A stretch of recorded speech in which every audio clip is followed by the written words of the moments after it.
संध्याकाळच्या छोट्या भुकेसाठी असू दे किंवा चहाला सोबत असू दे, हा स्नॅक तुम्ही नक्की ट्राय करून बघा आणि नाही आवडला तर मला कमेंट करून सांगा.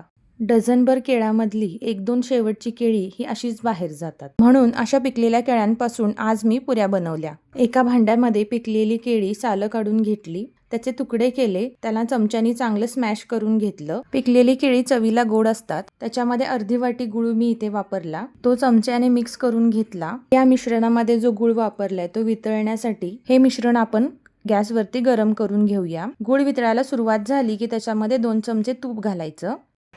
हे सर्व करत असताना गॅस हा मंद आचेवरच ठेवा. गूळ वितळेपर्यंत चमचा फिरवत राहा. गूळ वितळल्यानंतर गॅस बंद करून हे मिश्रण थंड होण्यासाठी ठेवायचं. आता या मिश्रणामध्ये जायफळ किसून घ्या, 1 चमचा वेलची पावडर आणि 1 वाटी मी इथं गव्हाचं पीठ घातलेलं आहे. थोडंसं चवीपुरतं मीठ घालून हे चांगलं मळून घ्यायचं. इथे अजून मी अर्धी वाटी पीठ वाढवलं.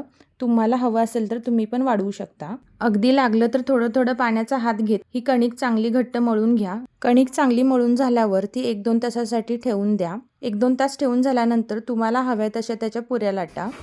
आणि हो, तुम्ही जर अजून दख्खन स्वादला सबस्क्राईब केले नसेल तर आपल्या चॅनेलला नक्की सबस्क्राईब करून घ्या. कढईमध्ये तेल चांगलं गरम झालेलं आहे. आता यामध्ये आपण पुऱ्या तळून घेऊया. एकदा तेल तापल्यानंतर मध्यम आचेवर तुमच्या सर्व पुऱ्या तळून होतील.